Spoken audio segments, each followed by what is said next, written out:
Hello student, मैं हूं Bharat, Aradhana institute of finance and accounting से। वेलकम करता हूं आपका दिल से। फ्रेंड्स, आज हम डिस्कस करने वाले हैं टेली प्राइम के वेरी इंपॉर्टेंट दो वाउचर के बारे में, recipient note and delivery note.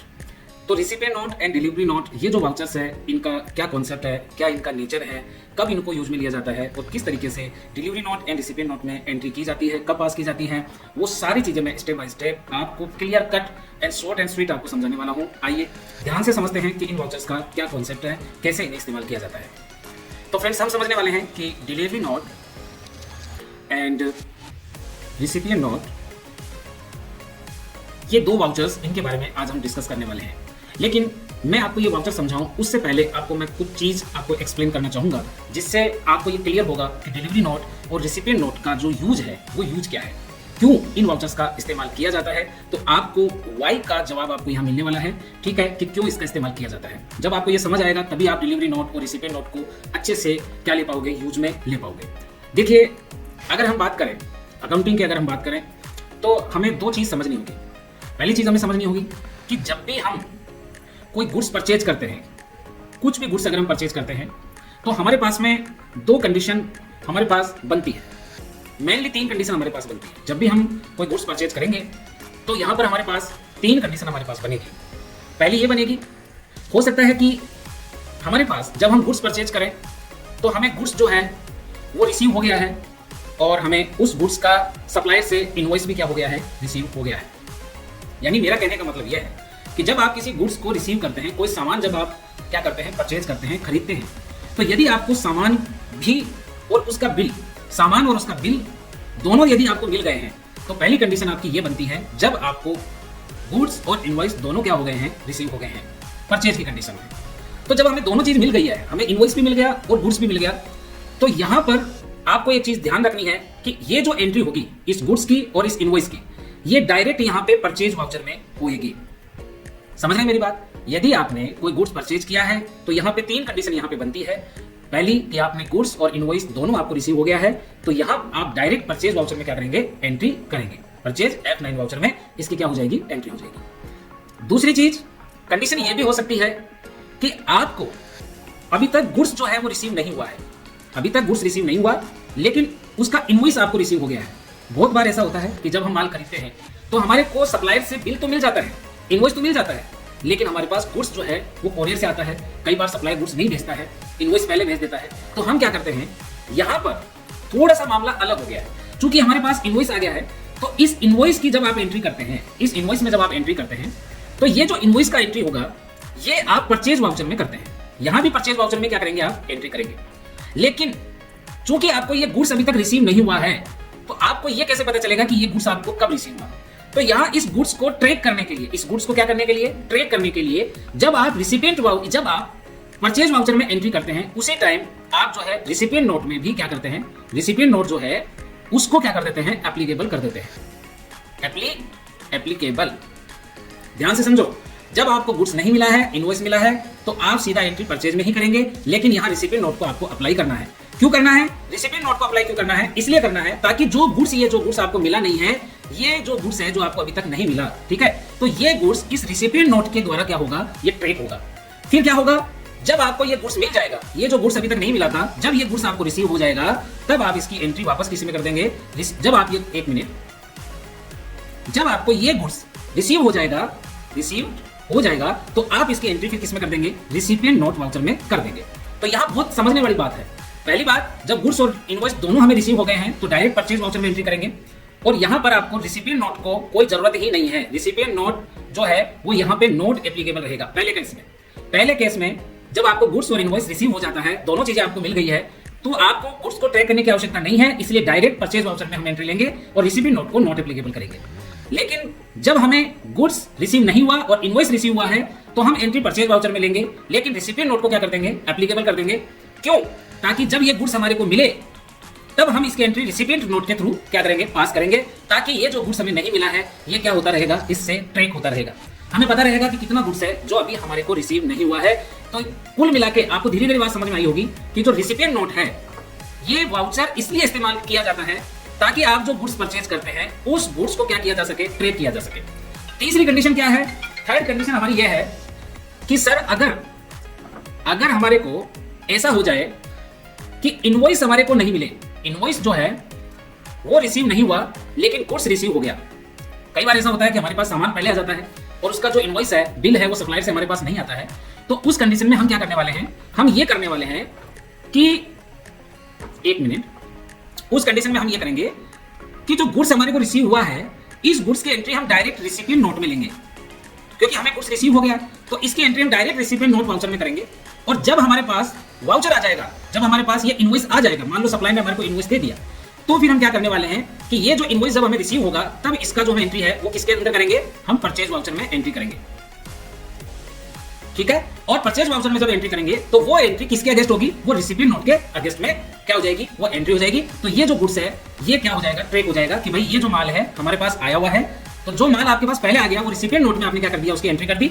और जब आपके पास इनवॉइस आया तो आपने परचेज वाउचर में उस इनवॉइस को चढ़ाया, किसके अगेंस्ट चढ़ाया, इस रिसिपिएंट वाउचर के अगेंस्ट चढ़ाया। ये जो रिसिपिएंट नोट वाउचर है इसके अगेंस्ट चढ़ाया। Delivery note, sorry, recipient note, जो भी हम गुड्स परचेज करते हैं उस गुड्स को ट्रैक करने के लिए हम रिसिपिएंट नोट वाउचर का क्या करते हैं, इस्तेमाल करते हैं। आइए अब इसी तरीके से चीज जो है वो डिलीवरी नोट पे अप्लाई होगी। तो डिलीवरी नोट के लिए क्या होगा, डिलीवरी नोट के लिए भी समझ लेते हैं, उसके बाद हम एंट्री समझने वाले हैं। डिलीवरी नोट में क्या होगा भाई, आप इसको लिख लीजिए, नोट्स बना लीजिए। डिलीवरी नोट में जब भी हम कोई सेल करते हैं, तो सेल में भी हमारे पास 3 कंडीशन हो सकती है। पहली कंडीशन है कि हमने इनवॉइस, सेल्स इनवॉइस जारी कर दिया और हमने जो गुड्स है वो भी पार्टी को दे दिया। यदि हमने इनवॉइस भी दे दिया है, यहाँ सेल्स इनवॉइस में यहाँ हम एज ए सेलर जो है ऑब्जर्व करने वाले हैं, एज ए सेलर आपको सोचना है।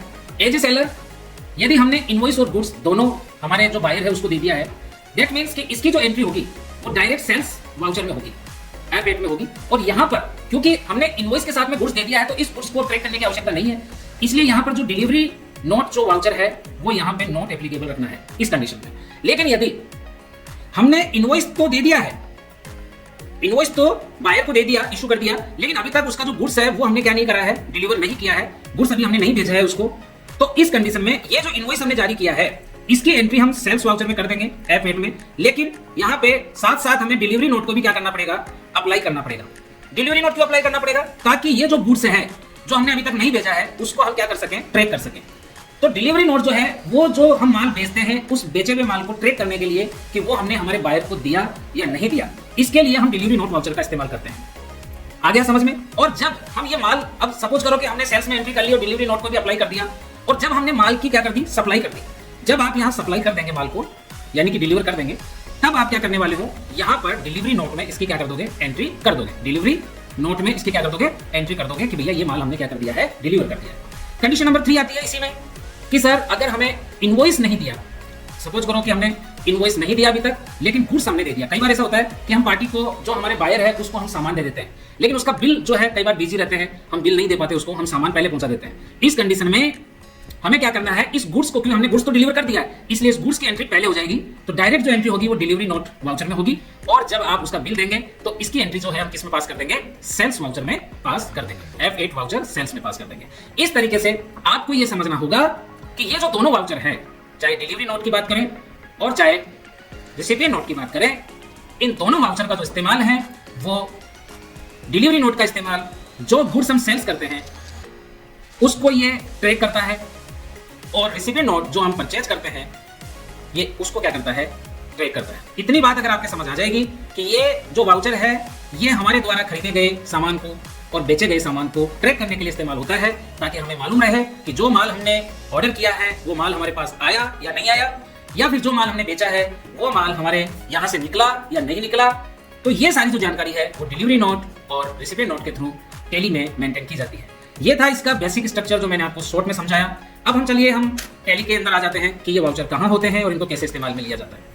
तो चलिए, ये अभी आपके सामने टैली का डैशबोर्ड जो है वो अभी ओपन है, और टैली के डैशबोर्ड में आप लोग आसानी से समझ रहे हैं कि यहाँ पर जब आप डिलीवरी नोट या फिर टैली में जब आप डिलीवरी नोट या रिसिपिएंट नोट इसके बारे में, जब एंट्री के बारे में विचार करते हैं, इनको काम में लेने के बारे में विचार करते हैं, तो सबसे पहले हम यहाँ पे इसके सेटिंग में आते हैं। उस सेटिंग में आके हम देखते हैं कि भैया अकाउंटिंग और इन्वेंट्री, क्योंकि मैं आपको बता रहा हूँ कि डिलीवरी नोट और रिसिपिएंट नोट ये दोनों वाउचर इन्वेंट्री वाउचर हैं, इसलिए याद रखना कि यहाँ पर ये जो चीज़ें हैं टैली के F11 फीचर में जाकर के हमें जो है ये जो 2 ऑप्शन है, अकाउंटिंग और यहाँ पर जो ऑप्शन है इन्वेंट्री, इन दोनों को हमें क्या करना है, यस करना है।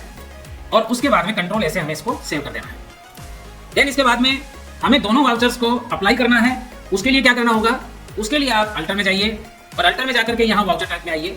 इन वाउचर टाइप में आओगे तो यहाँ पे देखो आपको रिसिपिएंट नोट वाउचर आपको मिल रहा है, ये रहा रिसिपिएंट नोट। तो ये जो रिसिपिएंट नोट है, इस रिसिपिएंट नोट वाउचर को आपको एक्टिवेट करना है। तो इसके लिए आप क्लिक करेंगे और यहाँ क्लिक करके यहाँ पे आपको दिख रहा होगा कि यहाँ पे लिखा हुआ है एक्टिव दिस वाउचर टाइप। तो एक्टिव दिस वाउचर टाइप में जाकर के आपको इस वाउचर को क्या कर देना है, एक्टिव कर देना है। इसको यस कर देना है और कंट्रोल ऐसे इसको सेव कर देना है। देन इसके बाद में इसी तरीके से आप डिलीवरी रिसिप्ट नोट को भी आप इसी तरीके से एक्टिवेट कर देंगे। तो ये रिसिपिएंट नोट भी हमने किया है। अभी हम डिलीवरी नोट को हम एक्टिवेट करेंगे। तो डिलीवरी नोट यहाँ ऊपर मुझे दिख रहा है, इसको भी हम क्या कर देंगे, यस कर देंगे सिंपली, एंड कंट्रोल ऐसे इसको भी सेव कर देंगे। इस तरीके से दोनों वाउचर हमारे सॉफ्टवेयर में एक्टिवेट हो गए हैं। अब इन इस्तेमाल कैसे करना है, चलिए हम एक एंट्री लेते हैं।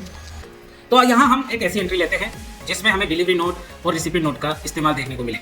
तो चलिए सबसे पहले हम ये मान के चलते हैं कि यहाँ हम रिसिपिएंट नोट का हम एंट्री लेने वाले हैं, रिसिपिएंट नोट, ठीक है। इसके लिए हम एक परचेज का एंट्री लेने वाले हैं और तीनों कंडीशन हम 1 बाय 1 देखने वाले हैं।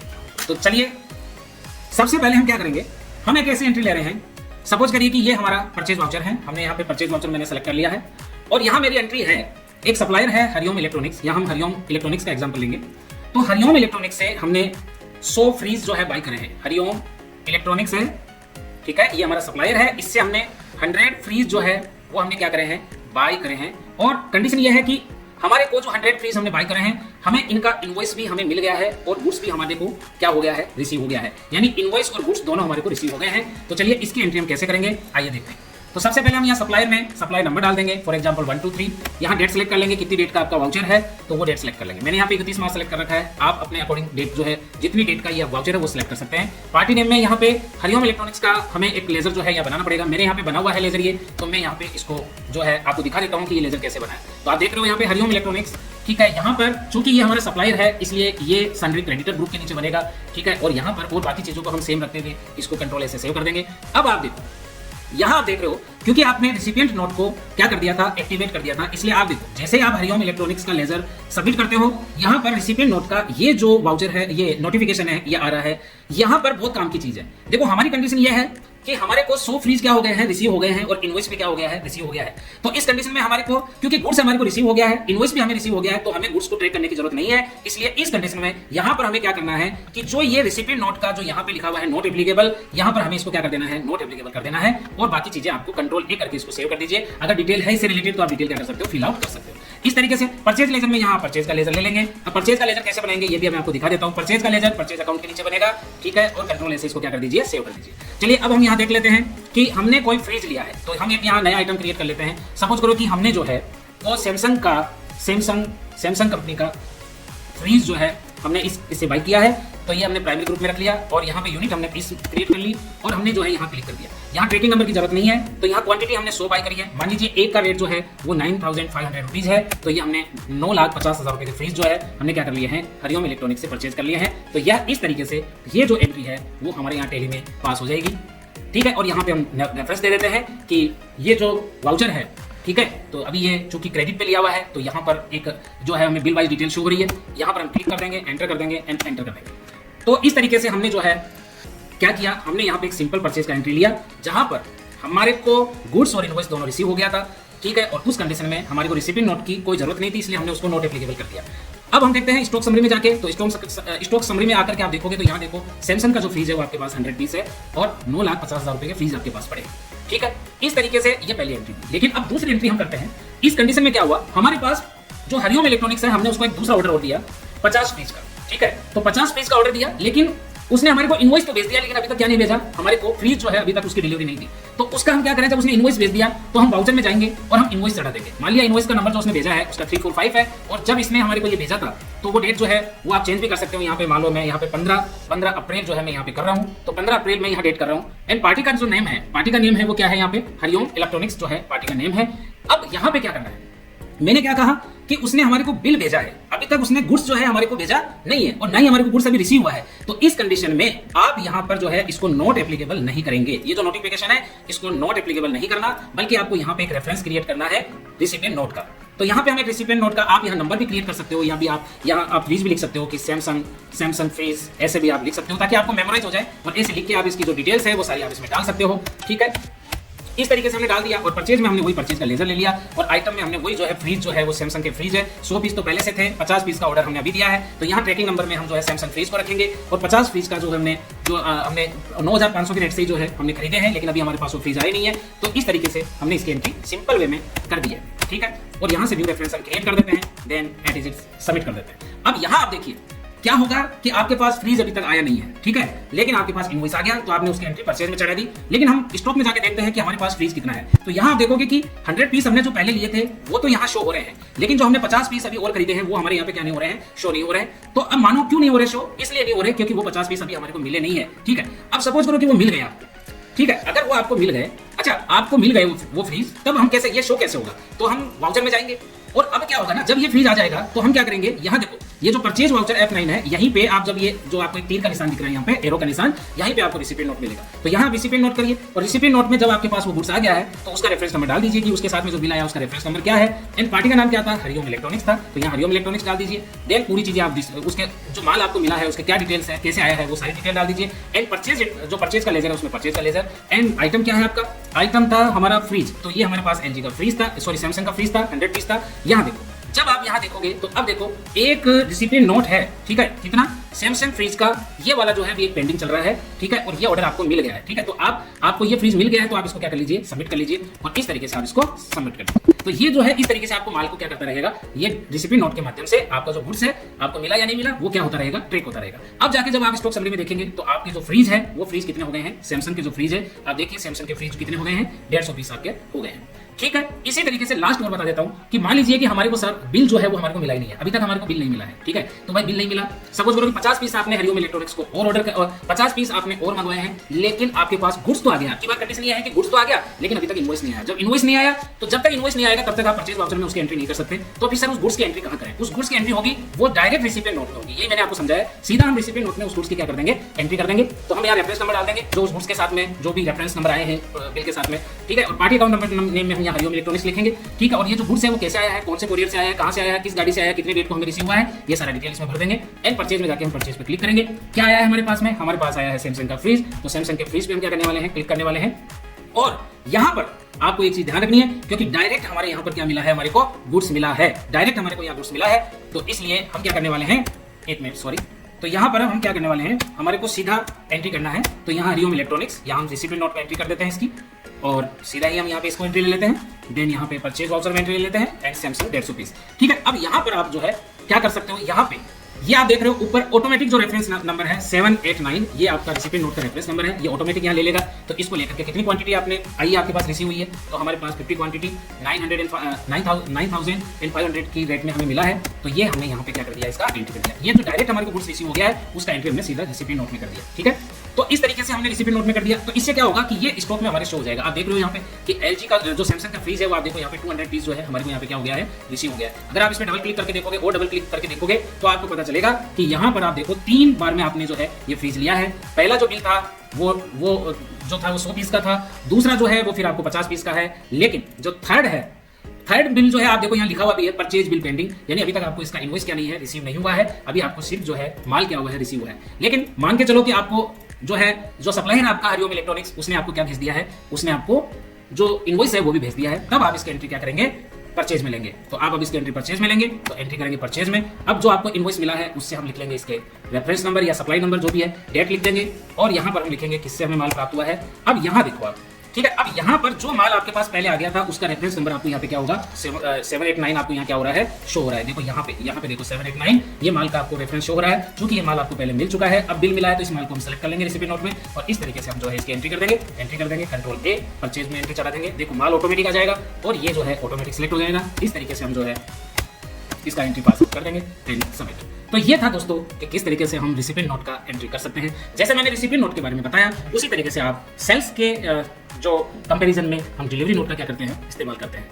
वीडियो यदि आपको अच्छा लगा बिल्कुल आपको थोड़ा सा नॉलेज हुआ इस चीज़ का, ठीक है, और आपके लिए यूजफुल है, तो प्लीज़ वीडियो को लाइक करें, सब्सक्राइब करें। और यदि आपको अकाउंटिंग में किसी भी टॉपिक में दिक्कत है तो प्लीज़ आप कमेंट बॉक्स में लिखिए, मैं ज़रूर आपको वीडियो बनाकर दूंगा। अब की बार का वीडियो थोड़ा लेट हुआ, उसका रीज़न ये है कि थोड़ा सा काम की व्यस्तता है, अभी क्लासें भी चल रही है तो मैं वीडियो शूट कर नहीं पाता हूँ, मगर फिर भी मैं पूरी कोशिश करूँगा कि आपको समय समय पर सही और अच्छा कंटेंट जो है मैं आपको दे सकूँ। Thank you very much, thank you.